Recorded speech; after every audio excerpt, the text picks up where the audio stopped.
Hello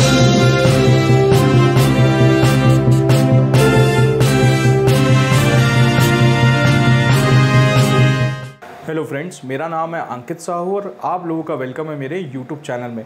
तो friends, आज मैं वीडियो बना रहा हूँ डाकघर निर्यात केंद्र के ऊपर। तो ये इंडिया पोस्ट की सर्विस है। अगर आप कमर्शियल एक्सपोर्ट या e commerce export India post से करना चाहते हैं तो ये काफ़ी अच्छी सर्विस इंडिया पोस्ट ने लॉन्च करी है। और इस सर्विस पे कैसे आपको रजिस्ट्रेशन करना है और कैसे आपको शिपमेंट बुक करना है, वो सारा प्रोसेस स्टेप बाय स्टेप मैं इस वीडियो में बताऊँगा। इसका एक इंट्रोडक्टरी वीडियो और मैंने पहले बनाया था, वो भी आप देख सकते हैं। और फटाफट मैं इसको समराइज़ करता हूँ। सो अभी क्या हुआ है, गवर्नमेंट ऑफ इंडिया ने डाकघर निर्यात केंद्र नाम से एक पोर्टल लॉन्च किया है। तो जितने भी एक्सपोर्टर्स हैं वो उस पोर्टल पे रजिस्ट्रेशन कर सकते हैं। आपको अपने नॉर्मल डॉक्यूमेंट्स जैसे जीएसटी, आपका एक्सपोर्ट इंपोर्ट लाइसेंस, आधार कार्ड, पैन कार्ड, ये सारे डॉक्यूमेंट्स उस पोर्टल पे रजिस्टर करके केवाईसी करना है। एक बार वहाँ पे आपका केवाईसी हो गया, सो उस पोर्टल के थ्रू आप एक्सपोर्ट शिपमेंट बुक कर सकते हैं। डॉक्यूमेंटेशन सारा ऑटोमेट रहेगा, आपको सारे डिटेल्स सिस्टम में ही डालने हैं। और जैसे ही आप सिस्टम में सारा डिटेल्स डालेंगे तो वहाँ से C23 फॉर्म एक जनरेट होगा और एक लेबल जनरेट होगा जो आपको पार्सल के ऊपर लगाना है। पार्सल आपको नियरेस्ट बुकिंग सेंटर या डाकघर निर्यात केंद्र का जो सेंटर है, FPO है, वहाँ पे आपको लेके जाना है और वहाँ से पार्सल की बुकिंग करनी है। एक बार आपने पार्सल वहाँ से बुक कर दिया, फिर बैकएंड में क्या होगा, वो पार्सल आपका नियरेस्ट FPO में जाएगा जहाँ पे कस्टम ऑफिसर उसको चेक करेगा, डॉक्यूमेंट्स को वेरीफाई करेगा। तो डॉक्यूमेंट प्रोसेस अभी यहाँ पे सारा ऑटोमेट हो चुका है, तो आपको मैनुअल डॉक्यूमेंट यहाँ पे नहीं रिक्वायर्ड होंगे। सो आपका जो पोस्टल बिल ऑफ एक्सपोर्ट है वो कस्टम ऑफिसर जो है पोर्टल पे लॉगिन करेगा और वहीं पे उसको चेक करेगा। अगर कोई सब कुछ ओके है तो शिपमेंट आपका कस्टम क्लियरेंस हो जाएगा। अगर कुछ रिवाइज डॉक्यूमेंट चाहिए तो वहाँ से आपके पास नोटिफिकेशन आ जाएगा, वो डॉक्यूमेंट आपको वहाँ पे अपलोड करना होगा। फिर शिपमेंट आपका कस्टम क्लियरेंस हो जाएगा। जो भी डेस्टिनेशन कंट्री है वहाँ पे शिपमेंट आपका डिलीवर हो जाएगा। फॉर एग्जांपल आपने किसी US बायर को भेजा है तो वो भी आपका वहाँ पे डिलीवर हो जाएगा। तो ये काफ़ी अच्छा प्रोसेस है जो पूरी तरीके से ऑटोमेटेड हो चुका है। तो चलिए स्क्रीन पे चलते हैं, मैं आपको वहाँ पे बताता हूँ कि कैसे आप डाकघर निर्यात केंद्र पोर्टल पे रजिस्ट्रेशन करेंगे। जो वन टाइम रजिस्ट्रेशन आपको करना है और एक शिपमेंट भी मैं आपको एक बुक करके उस पोर्टल से बताऊँगा। तो चलिए स्क्रीन पे चलते हैं। तो देखिए स्क्रीन पे मैंने डाकघर निर्यात पोर्टल जो है वो ओपन कर लिया है। तो यहाँ पे मैं इसका जो URL है वो डिस्क्रिप्शन में भी डाल दूंगा और आपको dnk.cept.gov.in यहाँ पे टाइप करना है और ये पोर्टल आपके सामने आ जाएगा। तो डिस्क्रिप्शन में लिंक है, तो वहां से भी आप क्लिक कर दीजिएगा। तो अभी देखिए, आपको फर्स्ट टाइम अगर आप यहाँ पे ओपन कर रहे हैं तो आपको यहाँ पे रजिस्टर नाउ पे क्लिक करना है। तो रजिस्टर नाउ पे मैंने क्लिक किया। अभी आपको एक यूजर नेम, खुद से आप एक यूजर नेम यहाँ डाल दीजिए, ईमेल आईडी डाल दीजिए, मोबाइल नंबर और एक पासवर्ड खुद से आप यहाँ पे डिसाइड करके डाल दीजिए। रजिस्टर पे आपको यहाँ पे क्लिक करना है। तो जैसे ही आप रजिस्टर करेंगे तो आपका लॉगिन आईडी जो है वो क्रिएट हो जाएगा। तो अभी यहाँ पे मैं ऑलरेडी लॉगिन आईडी बना चुका हूँ, तो मैं यहाँ पे लॉगिन कर लेता हूँ। देखिए अभी मैंने पोर्टल पे लॉगिन कर लिया है। जब आप लॉगिन करेंगे तो इस तरह का आपको डिटेल्स दिखेगा। देखिए जब आप फर्स्ट टाइम बिजनेस प्रोफाइल बनाएंगे तो आपको अपना IC code, AD code, GST number, LUT, bond number, ये सारा डिटेल्स यहाँ पे अपडेट करना पड़ेगा। तो मैं बताता हूँ आपको कैसे यहाँ पे अपडेट करना है। तो यहाँ पे देखिए KYC का ऑप्शन आ रहा है, इस पे आपको क्लिक करना है। अब एक एक करके आप सारे डॉक्यूमेंट्स जो है यहाँ पे अपलोड करेंगे। सिलेक्ट KYC में जैसे सबसे पहले आप अपना GSTN, कंपनी का GST अपलोड कर रहे हैं तो उस पर क्लिक करना है। आपको अपना कंपनी का GST नंबर आपको यहाँ पे टाइप करना है और इसके बाद आपको आपका जो डॉक्यूमेंट इशू बाय, तो आपके GST सर्टिफिकेट में लिखा होगा वो यहाँ पे आपको नेम मेंशन करना है। उसके बाद डेट ऑफ इशू, तो जिस दिन आपका GST इशू हुआ है वो डेट डाल दीजिए और यहाँ से आपको वो डॉक्यूमेंट जो है अपलोड कर देना है। एंड लास्ट में यहाँ से आप इसको सिलेक्ट कर लेंगे यहाँ से चूज फाइल करके और यहाँ से आप इसको अपलोड कर देंगे। तो एक डॉक्यूमेंट में आपको अपलोड करके बता देता हूँ। सिमिलरली आपको ED कोड अपना यहाँ पे अपलोड करना है और आपका जो IC कोड है वो भी अपलोड करना है।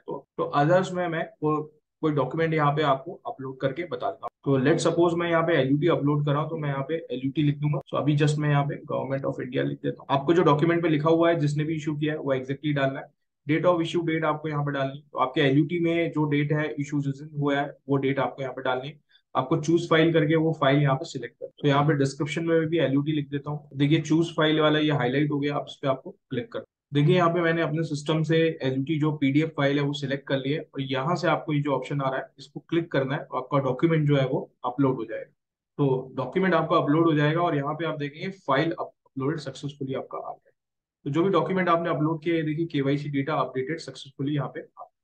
जो भी डॉक्यूमेंट आपने अपलोड किया है यहाँ पे आप रिफ्रेश करेंगे तो यहाँ नीचे जैसे ये डॉक्यूमेंट्स दिख रहे हैं वैसा आपका ये डॉक्यूमेंट भी यहाँ पे अपलोड हो जाएगा। तो आपको बेसिक ये सारी चीजें करनी है। उसके बाद ही जब तक आप ये सारे डॉक्यूमेंट्स अपलोड नहीं करेंगे तब तक आप पार्सल बुक नहीं कर सकते। सारे डॉक्यूमेंट्स अपलोड होने के बाद ही आप यहाँ पे पार्सल को बुक कर पाएंगे। सो आपका ये बेसिक प्रोफाइल है, यहाँ पे भी आपकी कंपनी का detail, phone number, email ID, ये सारी चीजें आप यहाँ पे अपलोड कर दीजिए। अब आपको शिपमेंट बुक करना है तो उसके लिए क्या करना है वो मैं आपको बताता हूँ।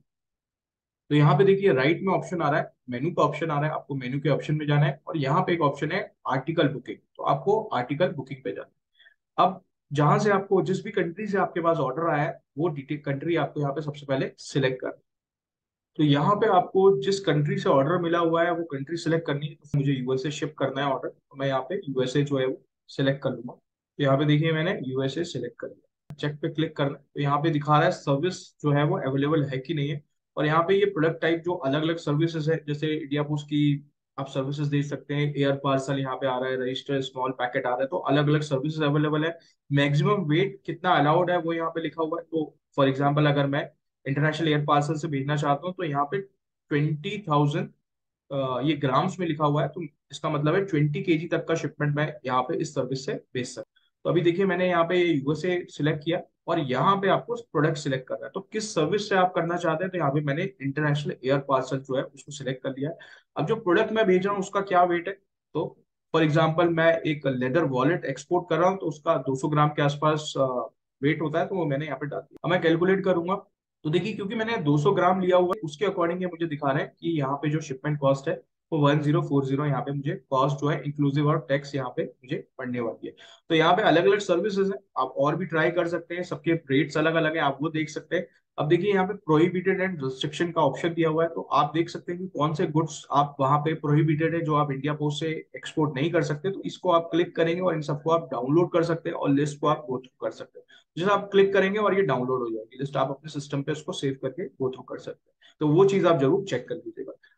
सो इसके बाद यहाँ पे मैं बुक आर्टिकल पे जाऊंगा, तो आपको देखना है जो भी सर्विस आप यहाँ सिलेक्ट कर रहे हैं वो सर्विस अवेलेबल यहाँ पे ग्रीन कलर से आना चाहिए, इसका मतलब है उस कंट्री में आप यहाँ से इंडिया पोस्ट से उसको शिप कर सकते हैं। देखिए मैं बुक आर्टिकल में जाऊंगा, अब जो ऑर्डर मुझे मिला है उसके सारे डिटेल्स मुझे यहाँ पे डालने हैं।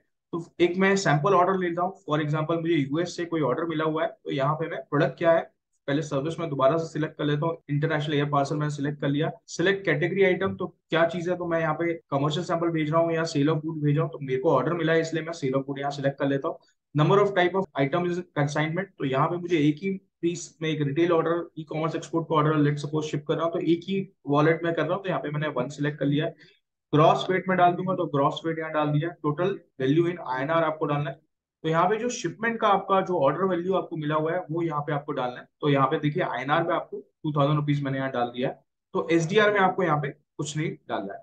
अभी यहाँ पे instruction case of non delivery में जाएंगे तो देखिए यहाँ पे आ रहा है कि आपको अपने पास वापस से लेना है, अमेंडेंट करना है, या फिर आप उसको वापस प्योरिटी सर्विस से मंगाना चाहते हैं, नॉन प्योरिटी से लेना चाहते हैं, तो वो आप यहाँ पे डाल सकते हैं। तो मैं इसको नॉन प्योरिटी से मंगाना चाहिए, तो in case of non delivery तो वो जो शिपमेंट रिवर्स होके आएगा उसके लिए यहाँ पे पूछा हुआ है, तो मैंने नॉन प्योरिटी यहाँ पे डाल दिया है। अब number of licence, invoice, certificate कुछ आप यहाँ पे अटैच कर रहे हैं तो वो आप यहाँ पे डाल दीजिए। मैं एक इनवॉइस बना रहा हूँ तो एक इनवॉइस मैं यहाँ पे लिख देता हूँ। अब यहाँ पे देखिए आपको नॉन ई कॉमर्स आइटम और ई कॉमर्स आइटम, तो अगर आप ई कॉमर्स के थ्रू कर रहे हैं तो ये वाला आपको यहाँ पे सिलेक्ट कर लेना है। तो अभी देखिए इसके बाद आपके बाय डिफॉल्ट ये IC code, ED code, GST number, ये सब चीजें यहाँ पर रिफ्लेक्ट करेंगी। कस्टमर रेफरेंस नंबर कुछ डालना चाहे तो आप डाल सकते हैं, नहीं है तो उसको ब्लैंक छोड़ दीजिए। और यहाँ पे सेल्फ फाइलिंग के लिए आपको यस करना है क्योंकि आप इसको सेल्फ फाइल कर रहे हैं। अब इसको मैं नेक्स्ट करूंगा। जैसे ही आप नेक्स्ट करेंगे तो यहाँ पे देखिए सेंडर डिटेल में जो आपका रजिस्टर्ड डिटेल आपने अपनी कंपनी का रजिस्ट्रेशन किया होगा वो ऑटोमेटिकली यहाँ पे सारा आ जाएगा। अब रिसीवर में आपको जो बायर है उसका यहाँ पे डिटेल आ रहा है, तो फॉर एग्जांपल आपको ईबे से ऑर्डर मिला है या डायरेक्टली आपको कोई B2B ऑर्डर मिला है तो उसका आपको यहाँ पे जो नेम है वो डालना पड़ेगा। तो मैं कोई रैंडम सैंपल नेम डाल देता हूँ, जॉन कैनेडी डाल देते हैं फॉर एग्जांपल। उनका एड्रेस आपको यहाँ पे डालना है तो वो एड्रेस डाल देता हूँ मैं, और यहाँ पे एड्रेस और पिन कोड आपको डालना है। कोई पुराना ऑर्डर का मैं यहाँ पे डिटेल्स डाल देता हूँ। देखिए अभी सैंपल डिटेल्स मैंने यहाँ पे फिल कर दिए। ये जो रेड मार्क आ रही है ये मैंडेटरी है, तो आपको ये चीज फिल करनी है, और नीचे जिप कोड मैंडेटरी आपको डालना है। तो ये सारी चीजें आपको, कंट्री का नाम, ये सब आपको क्लियरली मैंडेटरी है तो ये डालना है, उसके बिना ये एक्सेप्ट नहीं करेगा। कॉन्टैक्ट नंबर अगर कस्टमर ने प्रोवाइड किया तो डाल दीजिए, और ईमेल एड्रेस जो है अगर प्रोवाइड किया तो आप यहाँ पे डाल सकते हैं। उसके बाद आपको नेक्स्ट करना है। अब आप नेक्स्ट करेंगे तो आपको अब आप शिपमेंट का जो प्रोडक्ट आप एक्सपोर्ट कर रहे हैं उसका सारा डिटेल्स आपको यहाँ पे डालना है। देखिए क्वांटिटी जो है वो 1 है, यूनिट्स में आप डाल रहे हैं तो वो डाल दीजिए, तो 1 पीसेस है तो मैंने डाल दिया है। एचएसएन कोड आपको यहाँ पे टोटल डालना है, तो लेदर वॉलेट का एचएसएन कोड मैंने यहाँ पे डाल दिया। प्रोडक्ट का डिस्क्रिप्शन डालना है तो मैंने यहाँ पे लेदर वॉलेट डाल दिया। तो नॉर्मली जो भी आप एक्सपोर्ट की सीरीज या इनवॉइस अपने पास रखते हैं वो सीरीज में आप इनवॉइसिंग करिए। यहाँ पे इनवॉइस नंबर डाल दिया है। इनवॉइस डेट में मैं आज का डेट डाल देता हूँ। ग्रॉस वेट जो पहले डाला था वही डालिएगा। नेट वेट वो डाल दीजिए। अब आपको एफओबी वैल्यू यहाँ पे बतानी है, तो एफओबी वैल्यू यहाँ पे देखिए जिसमें भी बताएं तो करेंसी जरूर डाल दीजिए। मैं इंडियन रुपीज डाल रहा हूँ, तो यहाँ पे एफओबी वैल्यू में 1800 रुपीज डाल रहा हूँ। वैल्यू इन करेंसी आईएनआर फिर से पूछा है, तो ऊपर आपने एफओबी की करेंसी आप सिलेक्ट कर सकते हैं। यहाँ पे आपको आईएनआर में ही बताना है। एक्सचेंज रेट आप ये तो आपने क्योंकि आईएनआर डाला है तो कोई चैलेंज नहीं है, इसको छोड़ दीजिए। कस्टम ड्यूटीज में ये सब चीजें आपको ब्लैंक छोड़ देनी है। अब आप नीचे जाएंगे, अगर एलयूटी में कर रहे हैं तो आप यस कर देंगे। यहाँ पे देखिए एलयूटी का डिटेल आपने केवाईसी करते वक्त अपलोड किया होना चाहिए। अगर नहीं किया होगा तो ये यस यहाँ पे एक्सेप्ट नहीं करेगा। आपका प्रोडक्ट का एचएसए कोड आ गया, इनवॉइस डिटेल आ गई, वैल्यू आ गई। ई कॉमर्स पोर्टल, तो किस पोर्टल से आपको ये ऑर्डर मिला है उसका URL, payment tax ID, SQ number, तो ये सारी डिटेल्स यहाँ पे आपको डालने पड़ेंगे। अब यहाँ से मैं नेक्स्ट करता हूँ।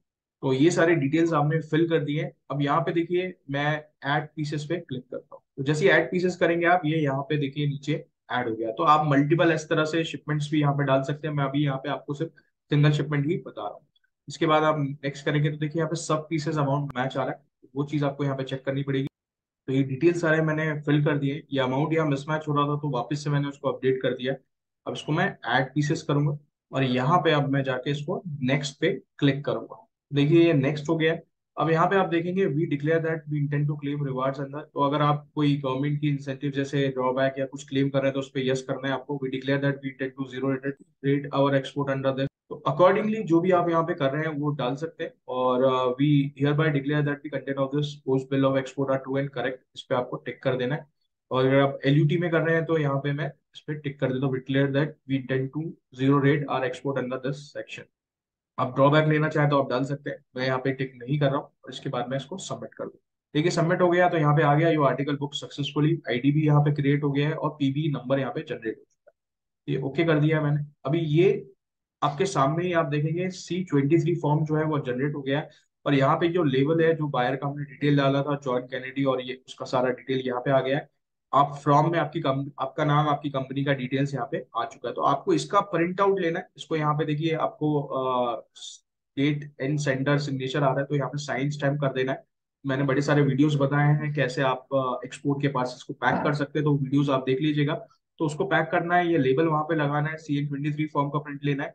और देखिए पीबी जो फॉर्म है पोस्टल बिल ऑफ एक्सपोर्ट, ये अभी प्रिंट आप नहीं ले पाएंगे। जब आपका शिपमेंट आप बुक कर देंगे, आपको जो नियरेस्ट एफपीओ या बुकिंग सेंटर में जाना है इंडिया पोस्ट के, तो वहां पे जब आपका आर्टिकल बुक हो जाएगा, कस्टम क्लियरेंस हो जाएगा, उसके बाद ही आप पीवी को डाउनलोड कर पाएंगे। तो वो भी मैं बता देता हूँ आप कहाँ से इसको डाउनलोड कर पाएंगे।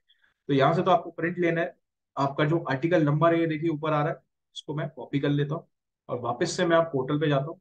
तो देखिए आपको यहाँ मेनू ऑप्शन में जाना है और ये फॉर्म डाउनलोड पे जाना है। जैसे ही आप फॉर्म डाउनलोड पे क्लिक करेंगे तो ये ऑप्शन आपको दिखेगा। तो यहाँ पे आपने जो आर्टिकल का नंबर है वो यहाँ पे मैंने डाल दिया है, पीबी नंबर जो उसमें दिख रहा था। और यहाँ पे देखिए आपको इनवॉइस, पीबी, ये सारे ऑप्शन दिख रहे हैं। क्या आपको डाउनलोड करना है? अगर मैं फेच करता हूँ तो देखिए पीबी अभी नहीं आएगा क्योंकि वो कस्टम क्लियरेंस के बाद आएगा।